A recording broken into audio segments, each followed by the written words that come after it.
So I wanted to shoot this video for you guys because in the first video I noticed that many of my mentees didn't get their actions right. And this video is jam-packed with best practices about action creators. But if you haven't watched the first two videos yet, go watch them now. They're called What is Redux? Get a senior understanding of how Redux works, and Redux Saga is hard until you look under the hood. And you notice that under those videos, while there's lots of positive feedback, there are also some negative comments which talk about Redux Toolkit and that Redux Toolkit is really the way to go. But I wanted to teach you Redux with vanilla JavaScript because that will teach you the principles on a fundamental level, and then learning the Redux Toolkit API is super easy. By the way, the third video in the Redux series will talk about Redux Toolkit, and this is not part of those 5 video series. This is just a little bonus video based on the feedback that I got from my mentees. So let's jump into it. Just as a basic refresher, actions are objects with a type and an optional payload, but they're usually used as action creators, which are factory functions, pure factory functions that just take in a payload optionally if the action has a payload, and then they return the action object. Now the first best practice that I want to share with you is your actions should have descriptive names. That means the action should describe what just happened in your app as opposed to what the action does. This is one of the most common mistakes, and to illustrate this example, I want to show you a real-world example that came up with one of my mentees. To practice Redux, he created an app that lets you type certain complex strings, like with lots of symbols, because he wanted to get faster at typing symbols. And this app checks the input for the user against a level. So you can pick a level with a certain input string, type something in, and then it checks the input string against the level string. That's how he called these two things.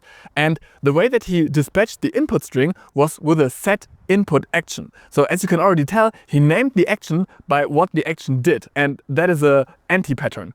And for the other state management, he had a slice name for the type trainer. That was the name of his app basically. He had an initial state for the slice with the input string and the level string. Obviously there was more state on this, but I'm going to simplify all of this code for you here for this tutorial, right?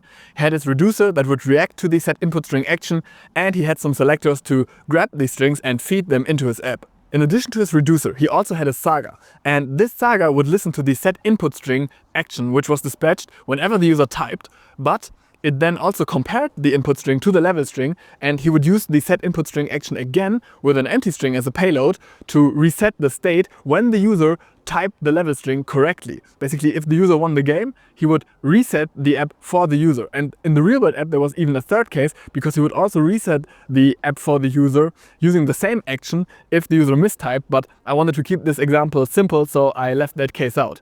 Now, you might notice a problem here, because on the one hand, the saga triggers itself by using set input string again, which could cause an infinite loop. But the other problem is also, if something goes wrong and you need to debug your app, you don't know for what reason or where in the app the action was actually dispatched, because they all dispatched the same action. So to fix this issue, you can give your action a descriptive name. Here's how that looks. You can replace the set input string action with two actions. One is called user typed, which as a payload just has the string that the user just typed in, and user succeeded. And because in the success case there's never a payload, this action doesn't need a payload, and you can just set the input string to an empty string by default. And you can now use both of these actions in the saga. Now the saga only needs to listen to the user typed action, and when the user typed the string correctly, then it dispatches the user succeeded action. This makes it crystal clear in what context what happened in the app, makes it easy to debug stuff, and also prevents the potential infinite loop. The next principle I want to talk to you about is using named parameters. Some actions take in multiple parameters, like this action. You can make action creators a lot easier to read and understand by using named parameters. If you've never heard about named parameters, it's a technique in programming that allows you to assign names to the arguments of functions, which then allows you to track the arguments in the function body by that name, but it also allows you to provide arguments in any order to functions. Technically speaking, JavaScript doesn't have named parameters, so here's how named parameters look in Python. When you utilize named arguments like that, then you can call the function with the arguments supplied in any order. So both of the function calls that you're seeing right now are actually equivalent. In JavaScript, you can emulate named parameters by using objects as the argument, and then each key of the object corresponds to the name of the argument. One of the advantages of using named parameters with your actions is that you can actually supply the arguments in any order. because JavaScript doesn't care if the object has the email or the password as the first or second key, but you can mix and match this and it will always work. And if you're adding additional properties to the object, it will also work.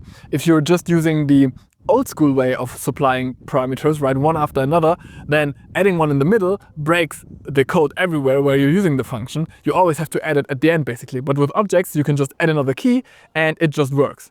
And using named parameters is a perfect segue into the next best practice, which is using default parameters. Because when you're using named arguments, you can just assign the values of your object default values. This action uses named parameters to take in an optional alt property, which has the alt name for your image, that just defaults to your profile avatar. And this also gives you type inference if you're not using TypeScript in like JavaScript apps. The next best principle that I want to teach you is that your action creators can also do data transformations. For example, imagine you have an action creator that takes in a non-serializable object. You can use your actions to make it serializable so that it doesn't break your middleware that depends on serializable objects and serializable data. Now, as long as your action creators remain pure, you can do any transformation with them. You could use map, filter, reduce, like you could go wild. I just wanted to point out this fact because in theory you can do that. In practice, what's usually happening is you only use the transformation capabilities of your action creators to make your values serializable or give them like useful default values, or maybe like do some mild aggregation, like combine a first name and a last name to a full name property, because more complex transformations should usually happen in your reducer case handlers. I just wanted to point that out here because it's good to know. So the next best practice that I want to teach you is that it is also sometimes a good idea to use the named properties in your payloads. For example, let's say you have the date object that we saw earlier and you dispatch it in your app and you log it out through some logging middleware. You now only see that there's a date string object in your payload, in your logs, but you don't know what it means. You can make it possible for people to understand what the date means by giving it a named property. When you now log out the date, then it will actually say that it is the backup date, which makes it easy to understand what your action is actually doing when you save the date. This lets your coworkers or your future selves know that the date on your action is actually the backup date. And you can combine this practice together with the named parameters to make your action even more expressive. Now, when you combine both practices like this, it doesn't affect your logging output, but it definitely makes your code as readable as possible because you can see exactly how the inputs are mapped to the outputs. The next thing I want to talk to you about is that your reducers can handle multiple actions. This came up with another mentee of mine, so I'm going to bring up another real-world example. He had 4 different actions in his login flow. He had a login clicked action that was dispatched when the user typed in their credentials and then they clicked login. Then once the login process was done, he would dispatch a user fetched action because the login process as a side effect would also fetch a user object from the server. It would then set a boolean to false by dispatching the login finished action, which would basically hide a spinner. And then finally, he would show a toast that says, hey, you logged in successful by using a show toast action. Here's how the first reducer in this flow looked like. The first of the 2 reducers would handle 3 actions. The first is the user clicked action, which would just set a loading boolean to true. The second is the user fetched action, which would put the user into the state. And the last one is the login finished action, which would set the boolean to false again. He also had a second reducer, which was the toast reducer. It was responsible for showing toast and just had a show toast action that takes in a message, and then when the show toast action is dispatched, it would put that message into the state. Now, this mentee used all of these 4 actions in his login saga. And if you paid attention to the first video of this series, you might notice that he already did something very right, which is he used his action in multiple places. The action both triggers a state update in his reducer, as well as it triggers the saga. But because of the way that his code is structured, he is forced to dispatch way too many actions. Because once the API call succeeds, all that really happens is that it succeeds, right? There's no need to granularly first like stop the loading boolean, then dispatch the user, and then show a toast. You can do all of this with just one action. Here's how that looks like.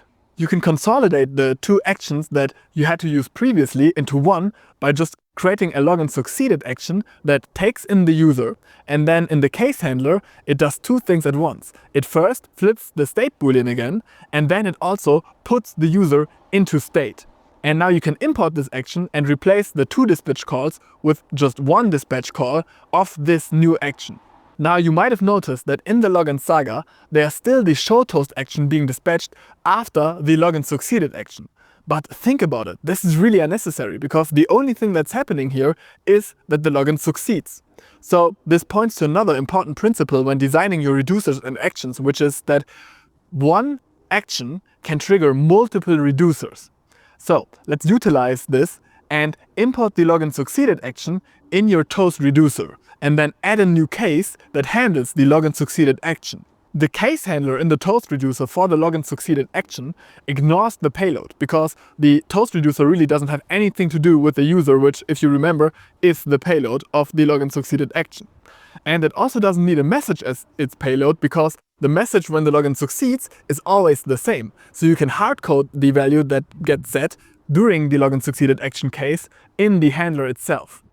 Now, with this refactor in place, you can go into the saga and remove the show toast action, but the code still works the same and is a lot cleaner than before. Now at this point I want to talk about dispatching the same action in multiple places throughout your app. Because one of my mentees asked, hey, okay, what is if I have multiple login strategies, right? Should I dispatch the same login succeeded action? And the answer is, it depends, because if the state update isn't exactly the same, then you can dispatch the same action. But if the state updates are different from one another, then it could make sense to distinguish between those cases by giving each action a descriptive name. For example, let's say you have an email login strategy and a Google login strategy. Then you should create login succeeded with email and login succeeded with Google to trigger the different state updates, which could be, for example, a different toast, right? Maybe it says, hey, login with email succeeded or login with Google succeeded. In conclusion, one action can either be dispatched in multiple sagas or on clicks in different places in your app. And this one action can be handled in the case of different reducers and simultaneously trigger different sagas. I want to talk about another point that was a little bit misunderstood in the first video, which is if multiple actions cause the same state update using state update helpers. Let's take the same hypothetical example from before, that in your login flow, you now want to support 2 login strategies, one for Google and one for email. Now for this example with the 2 login strategy providers, depending on what strategy is clicked, there are 2 different actions dispatched, right? And then also, depending on which login strategy succeeds, there are also 2 different actions dispatched. But these actions in the login reducer need to create the same state updates. They both need to flip the login boolean and respectively also put the user into state. So you can abstract away their state updates into helper functions. You can now import these actions in your login saga. Now you can create 2 distinct sagas that handle the respective login strategy, right? They both listen to the respective click action, and once the respective login strategy succeeds, they dispatch the respective success action. Now, you still want to show the toasts, right? So in the toast reducer, you can import the succeeded actions and then add 2 distinct cases. And because both of these cases are different, because the toast message is different, right? Therefore, you don't need to abstract away any of the state updates into case helpers, and instead you can just hard code it for the respective action. Now what you saw here was that while you can use the same actions in multiple reducers, they don't necessarily need to trigger the same state updates, right? The succeeded actions in the login reducer had the same state updates, so you could abstract them away with helper functions, while in the toast reducer, each succeeded action triggered its own distinct state update. The last point that I wanted to make in this video is that everything that you learned here also applies to Redux Toolkit. I'm going to show to you on screen right now how the code looks like with Redux Toolkit, but the important point here is that the principles are the same, it's just a different API. And this is really the point that I also made in the beginning of this video. So everything that you're learning here in this series on Redux, whether I'm using vanilla Redux or I'm using Redux Toolkit, which some videos also are going to use explicitly, everything that you learn applies to both, except for the Redux Toolkit specific API syntax, right? I love you very much. Thank you so much for watching. If you learned something, give this video a thumbs up and subscribe to my channel. It really helps me out. And now go watch the next videos in the series on Redux. Peace.